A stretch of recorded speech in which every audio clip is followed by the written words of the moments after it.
Hello, എല്ലാവർക്കും വിഡ് point ഹൗസിനുള്ള ഞങ്ങളുടെ YouTube ചാനലിലേക്ക് സ്വാഗതം. അപ്പോൾ എല്ലാവർക്കും സുഖമാണല്ലോ അല്ലേ? ഓണം കഴിഞ്ഞിട്ട് ഇപ്പോൾ നമ്മൾ വീഡിയോ ചെയ്യാൻ വേണ്ടിയിട്ട് കുറച്ച് ഗ്യാപ്പ് വന്നായിരുന്നു. അതായത് ഓണം റെസിപ്പികൾ അടുപ്പിച്ച് അപ്ലോഡ് ചെയ്തത് കൊണ്ട് പിന്നെ ഓണത്തിൻ്റെ കുറച്ച് തിരക്കും ആയതുകൊണ്ടാണ് വീഡിയോ ചെയ്യാൻ വൈകിയത്. അപ്പം നമുക്ക് ഇന്ന് ഒരു പുതിയ വീഡിയോ ആയിട്ടാണ് ഞാൻ വന്നിരിക്കുന്നത്. അതായത് ഒരു നോർത്ത് ഇന്ത്യൻ ഡിഷ്, ചപ്പാത്തിക്കൊപ്പം കോമ്പിനേഷനായി കഴിക്കാൻ പറ്റിയ ഒരു അടിപൊളി ഡിഷാണ് ഇന്ന് ഉണ്ടാകാൻ പോകുന്നത്.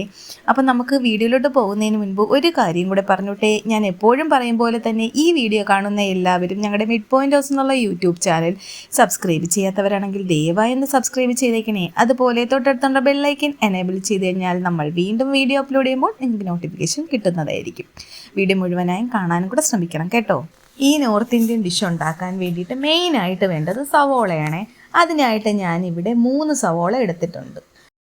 ഇനി നമുക്കിത് വലിയ പീസുകളില്ലേ, അതൊന്ന് കുറുകിയ വലിയ പീസുകളായിട്ട് നമുക്കൊന്ന് കട്ട് ചെയ്തെടുക്കാം. അതായത് നമ്മൾ സ്ലൈസ് ചെയ്തല്ല ഇടുന്നത്, കട്ട് ചെയ്ത് വലിയ പീസുകളായിട്ടാണ് കട്ട് ചെയ്താണ് എടുക്കുന്നത്.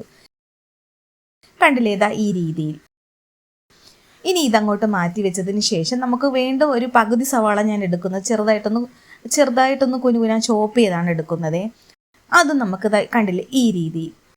ഇനി ഇതും അങ്ങോട്ട് മാറ്റി വെച്ചതിന് ശേഷം നമുക്ക് തക്കാളി, അതായത് ഞാൻ 2 എണ്ണം എടുക്കുന്നുണ്ട്. നമുക്ക് തക്കാളി ഇതിനായിട്ട് നമ്മൾ മിക്സിയിൽ അടിച്ച് പേസ്റ്റാക്കിയാണ് ഇതിലോട്ട് ഒഴിക്കാൻ പോകുന്നത്. അപ്പോൾ അതുകൊണ്ട് ഞാനിത് തക്കാളി ചെറുതായിട്ട് നിങ്ങളെ കാണിക്കാൻ വേണ്ടിയിട്ട് 2 തക്കാളി കട്ട് ചെയ്യുന്നുണ്ടേ. ഈ ഓണിയൻ മസാല ഉണ്ടാക്കുന്നതിന് വേണ്ടിയിട്ട് ഞാനിപ്പോൾ ഇവിടെ ഒരു പാൻ ചൂടാക്കാൻ വെച്ചിട്ടുണ്ടായിരുന്നു. പാൻ ഇപ്പോൾ അത്യാവശ്യം നന്നായിട്ട് ചൂടായിട്ടുണ്ട്. ഇനി നമുക്കിതിലേക്ക് 1 ടേബിൾ സ്പൂൺ ഓയിൽ ഒഴിച്ചു കൊടുക്കാം. നിങ്ങൾക്ക് ഇഷ്ടമുള്ള ഓയിൽ എടുക്കാവുന്നതാണ്. ഞാനിവിടെ ഉപയോഗിക്കുന്നത് കോക്കനട്ട് ഓയിലാണേ. ഇപ്പോൾ എണ്ണ നന്നായിട്ട് ചൂടായിട്ടുണ്ട്. ഇനി നമുക്കിതിലേക്ക് നമ്മൾ വലുതായിട്ട് കട്ട് ചെയ്ത് വെച്ചിരിക്കുന്ന സവാളയില്ലേ, അതിട്ട് കൊടുക്കാം. ഇനി നമുക്കിത് നന്നായിട്ടൊന്ന് വഴറ്റി കൊടുക്കാം. അതായത് ഇതിൻ്റെ കളർ ചെറുതായിട്ടൊന്ന് മാറിയാൽ ഭയങ്കരമായിട്ട് ബ്രൗൺ കളർ ആവേണ്ട ആവശ്യമൊന്നുമില്ല.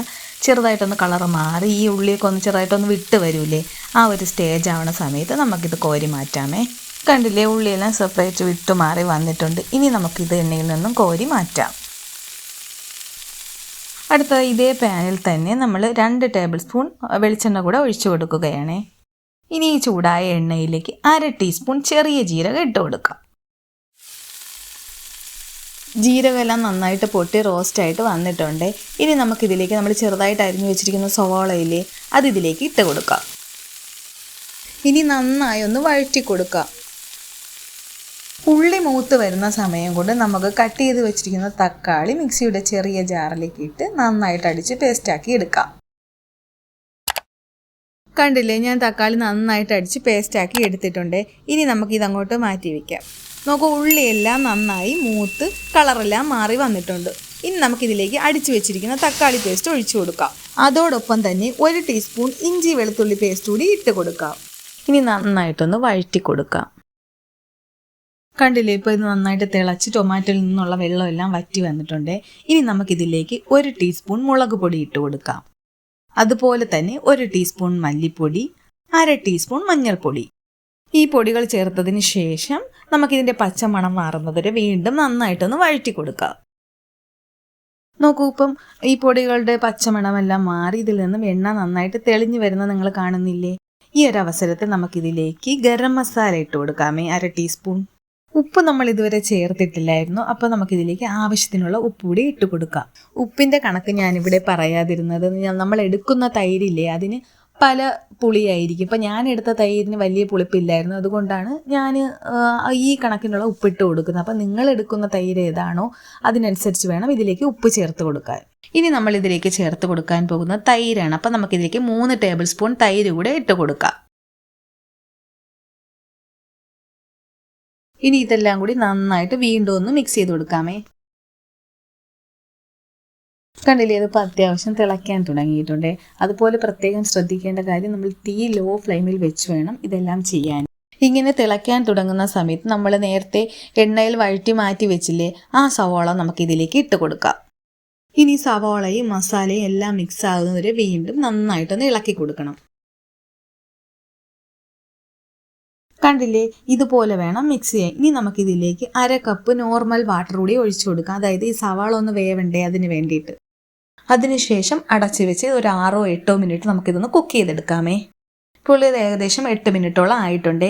ഇനി നമുക്കിതിൻ്റെ അടപ്പ് മാറ്റിയതിന് ശേഷം നന്നായിട്ടൊന്ന് ഇളക്കി മിക്സാക്കി കൊടുക്കാം. നോക്കിക്ക് ഗ്രേവി എല്ലാം നന്നായിട്ട് കുറുകി വന്നിട്ടുണ്ടേ. ഇനി നമുക്ക് ലാസ്റ്റ് ആയിട്ട് ഇതിലേക്ക് ചേർത്ത് കൊടുക്കേണ്ട 2 ഐറ്റം ഉണ്ട്, കസ്തൂരി മേത്തി, മല്ലിയിലയും. അപ്പം നമുക്കിതൊരു നോർത്ത് ഇന്ത്യൻ ഡിഷ് ആയതുകൊണ്ട് ഒരു ഫ്ലേവർ, ഇപ്പം നോർത്ത് ഇന്ത്യയിലൊക്കെ ഈ ഡിഷ് ഉണ്ടാക്കുമ്പോൾ ഒരു പ്രത്യേക ഫ്ലേവറില്ലേ, അതായത് ഈ മസാലകളുടെയും പെരുംജീരകം അങ്ങനെയെല്ലാം. അപ്പോൾ അതിന് വേണ്ടിയിട്ട് അവർ ഉപയോഗിക്കുന്ന കസ്തൂരി മേത്തിയാണ്. അപ്പം നമുക്കതിലേക്ക് 1/2 ടീസ്പൂൺ കസ്തൂരി മേത്തി കൂടെ ചേർത്ത് കൊടുക്കാം. വീണ്ടും നന്നായിട്ടൊന്ന് ഇളക്കി മിക്സാക്കി കൊടുക്കാമേ. ഇനി നമുക്കിതിലേക്ക് അവസാനമായിട്ട് മല്ലിയില കൂടെ ചേർത്ത് കൊടുക്കാം. അത് അവരവരുടെ ആവശ്യത്തിനനുസരിച്ച് ചേർത്താൽ മതി. അഥവാ വേണ്ടാന്നുണ്ടെങ്കിൽ നിങ്ങൾക്കിത് സ്കിപ്പ് ചെയ്യാവുന്നതാണ്. ഇനി നന്നായിട്ടൊന്ന് ഇളക്കി മിക്സ് ചെയ്തതിന് ശേഷം നമുക്ക് സ്റ്റൗ ഓഫ് ചെയ്യാം. അങ്ങനെ നമ്മുടെ സൂപ്പർ ടേസ്റ്റിയായ onion masala, north Indian onion masala ഇവിടെ റെഡി ആയിട്ടുണ്ട്.